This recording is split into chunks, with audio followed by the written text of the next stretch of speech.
Praise the Lord, everybody. Thank you for joining Kiki Global Inc. Ministries. I'm Brother Carlyle E. Williams. We want to thank you for just being with us on this journey in this new season. We welcome you again to Kiki Global Inc. Ministries. Listen, have faith. Faith is what you need to keep you strong. Trust in the Lord. Always. Let Him direct your path. Today we come to you when there is time for prayer. Prayer changes things. God is in the blessing business. He's standing there waiting for you. Just knock, and doors shall be open. At this time, without further ado, we bring to you Dr. Kiki Michelle Singletary-Williams.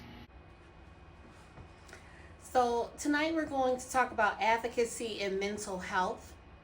And what does that look like? Because we hear a lot of times people want to convey, that people are seeking mental health or need to get their mental health checked or things of that nature. But what does advocacy and mental health even mean?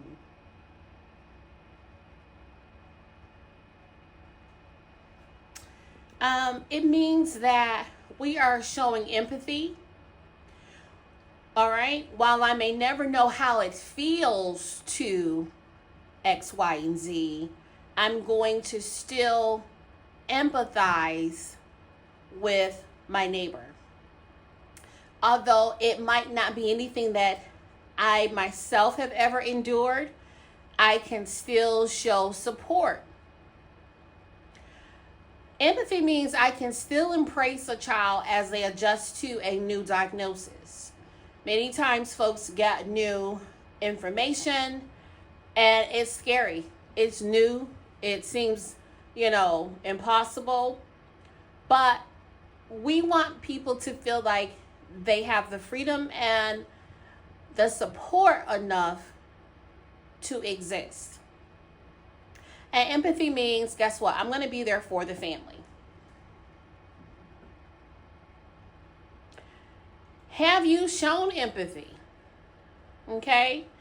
Here's now a time that you can take a moment to reflect on if you have ever shown empathy to a child or their family while dealing with mental health. Okay? A lot of times we want to offer thoughts and prayers, but what are you doing to actually show that you are there for, wanting to support and be with those in their time of need?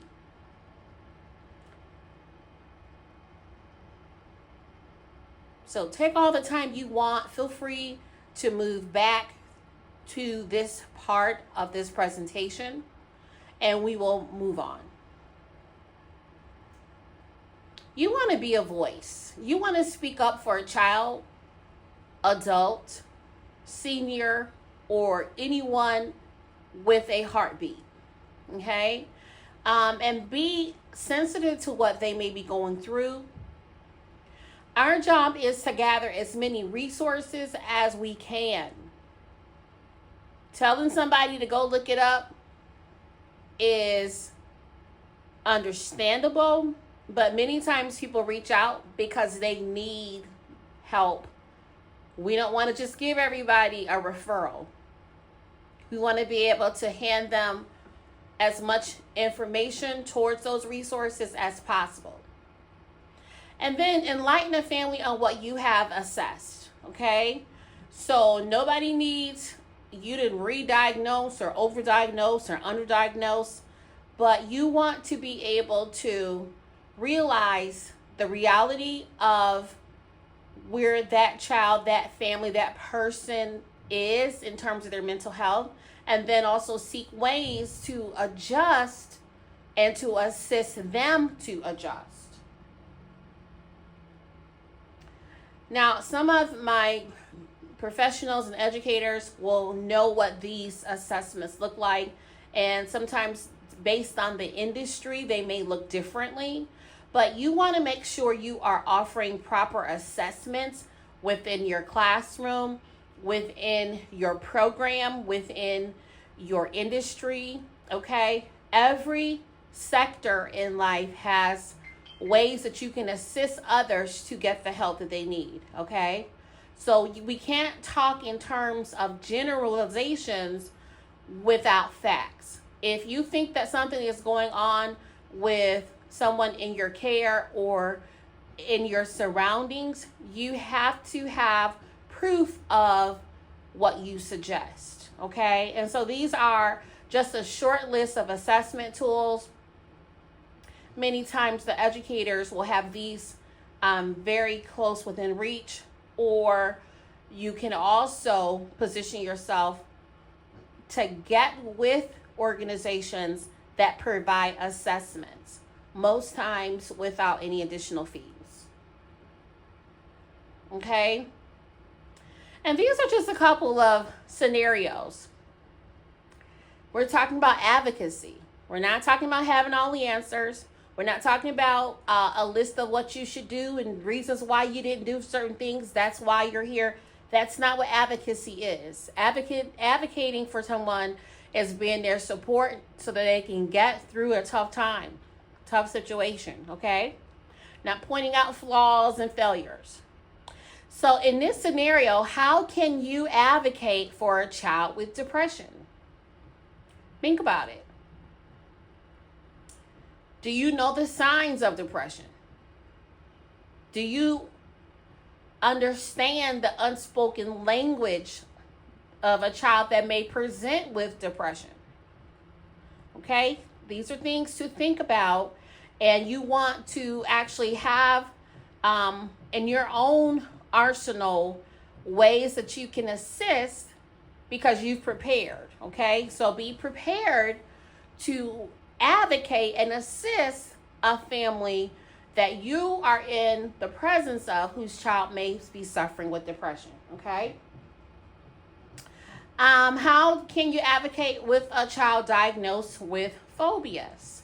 Phobias are fears, okay? And there's a whole laundry list of different diagnosed phobias that people have. And so you don't want to just tell a parent, oh, you know, they're weird, or, oh, your child is crazy. You don't want to use detrimental terms, okay? But when you're advocating for children, please understand that child could be 25 years old. We're not just talking about, in the classroom, 2 and 3 year olds. Okay.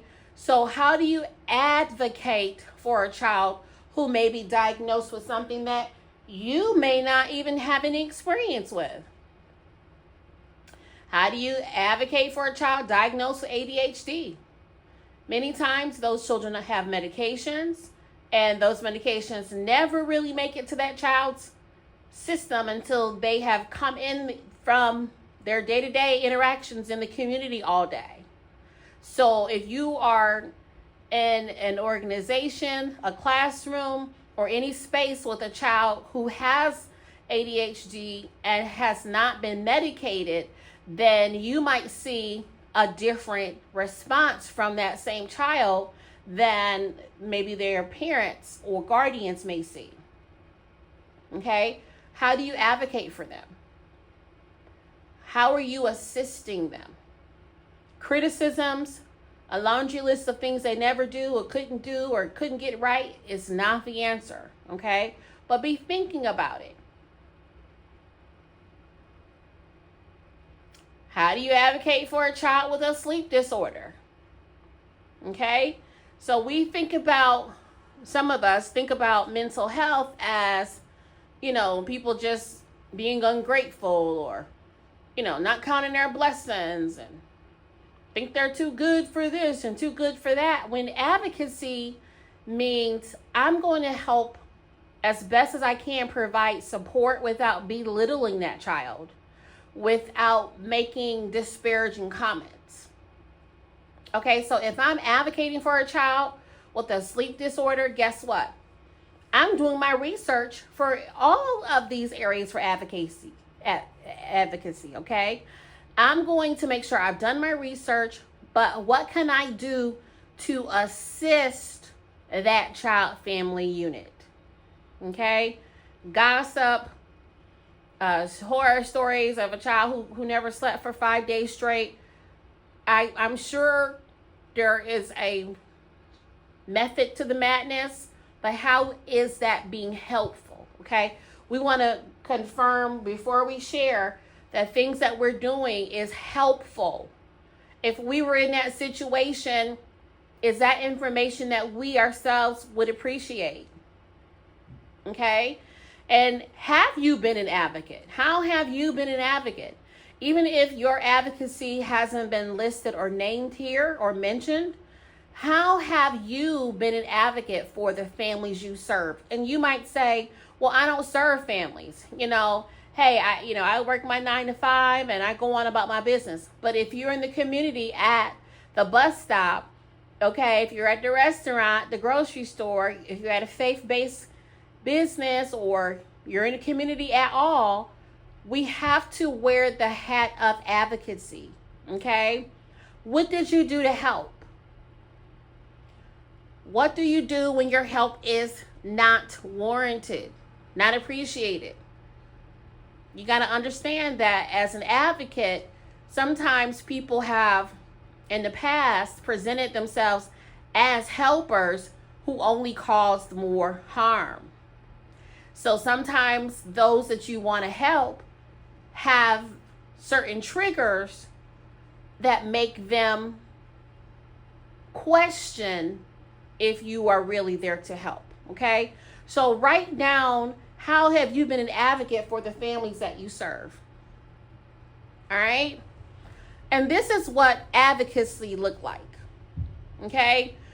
Forming support groups, having developmentally appropriate songs, lesson plans, curricula, things that you're doing, make it make sense. Is it appropriate for the level of the person that you're serving?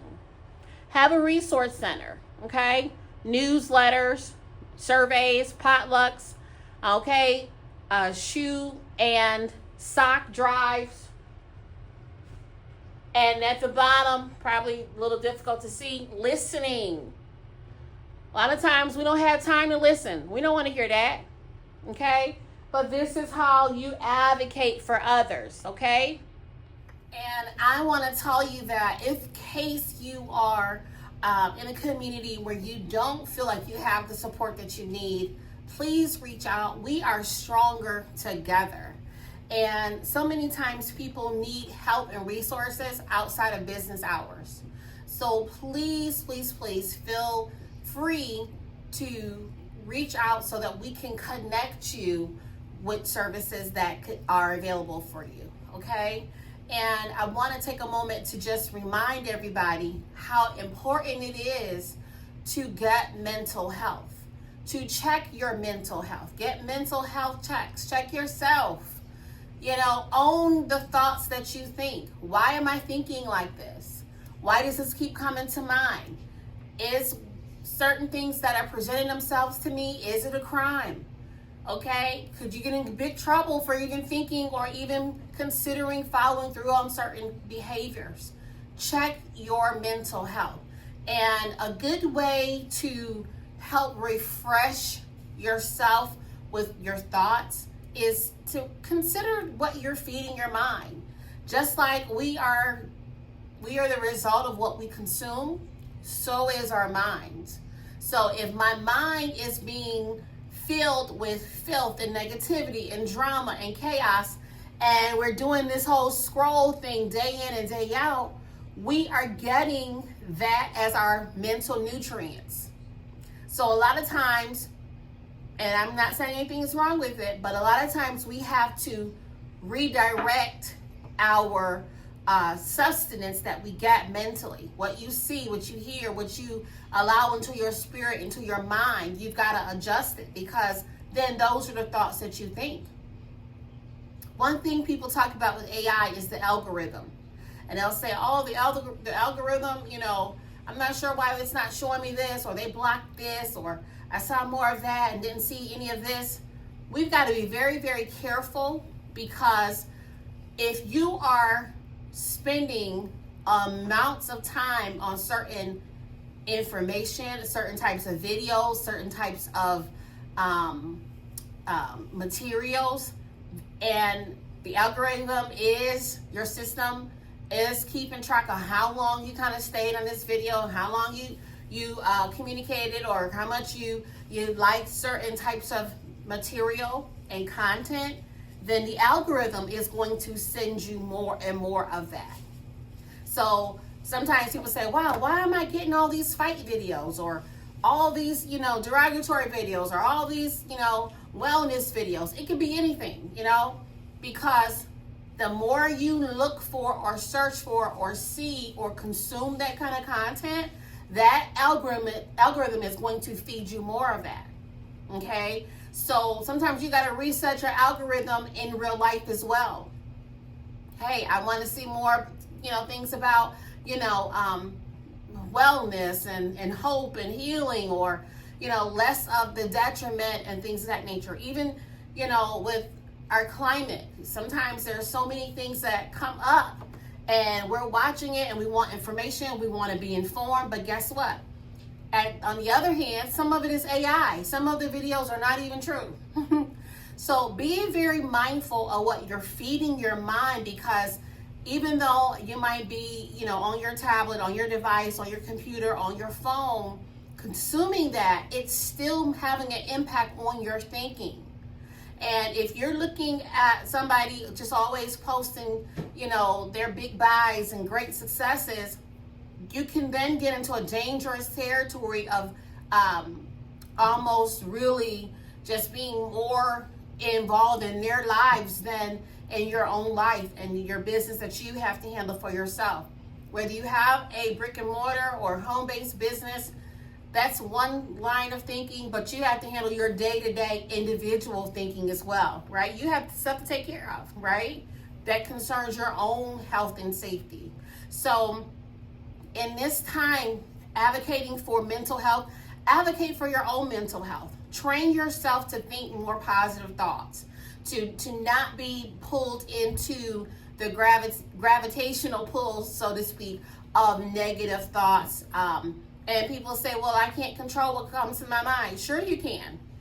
If negative thoughts come to your mind and then you let them linger there, which means you keep ruminating on them and you keep rethinking these same negative things, then that's what's going to be produced more often, okay?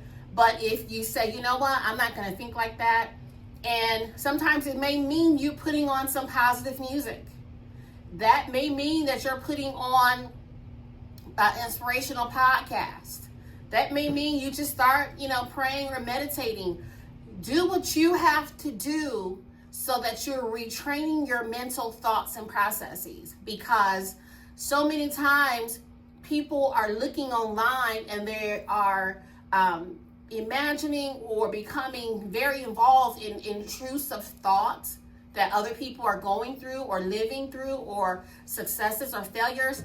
Then they walk away from those devices and start having moments with the people or the environment that they're currently in. It's like, wow, why are you, growling and, cutting people off in your space when they had nothing to do with that information that you just received online? So be very mindful, be careful of the fact that our systems are so, I tell you, your minds are greater than computers. We don't even use our entire capability within our minds, okay? So keep in mind, just like we're going to be greater because we expect greater, if we expect the worst, guess what? Then unfortunately, we call into existence what we think, okay? So you got to retrain your mind. You have to tell yourself, you know what, I'm not thinking that today. I'm not positioning myself in that, even in that wavelength. I'm not going to be on that negative journey, okay? Because it's true. Our environments impact us, okay? If we are around people who can barely feel like they're going to barely make it, or, oh, I don't know, they have a negative song to sing every time. You might think, oh, well, that's them. But over time, if that's the environment that you've chosen to surround yourself in, then you will find yourself saying and thinking those same things. So it's very important that you own your thoughts. You own your processes to the way you compute thoughts. What comes to your mind? What are you doing with it? Okay? And just because you resist certain negative thoughts one time doesn't mean it goes away. You have to continually build up yourself. You want to, massage yourself with the word of God. You want to massage yourself with the thoughts and the things of good, right? And melodies of praise and inspiration, because our world is so readily present to bring you down, right? To drag you from, a good space into a negative space. But you have to be able to choose every single day the life that you're going to have. And for some of us, we can declare on Monday, hey, I'm going to have a great week, and it's a great week. For others of us, we can declare on Monday we're going to have a great day, but guess what? We have to declare that thing all through Monday, all day Tuesday, and all throughout the week. And that's okay.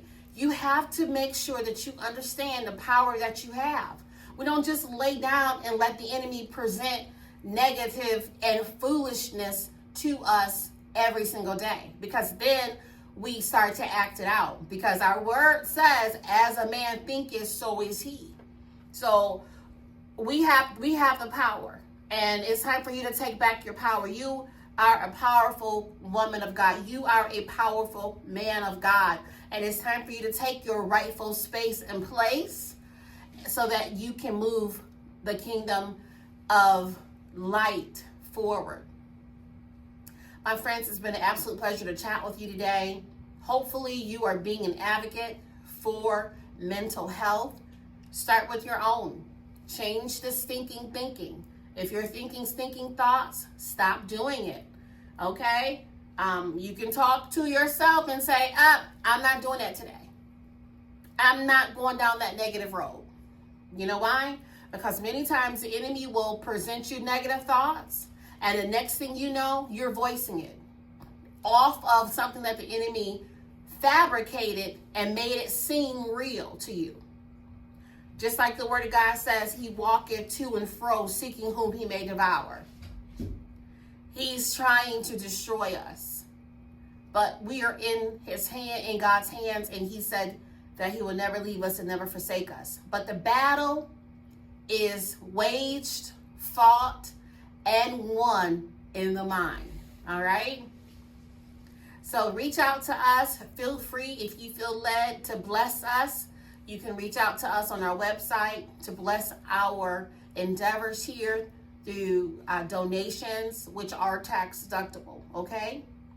But let's get our mental together. No matter what, if you got good thoughts and good mental health, thank the Lord for it. If you can do better, need to do better, get busy. We're all in this together, but we want to be able to advocate for ourselves and for one another. Thank you so much for tuning in to Kiki Global Life Sessions. I'm Dr. Kiki Singletary-Williams, and on behalf of the co-founder, Mr. Carlyle, we want to thank you for your support. Be blessed.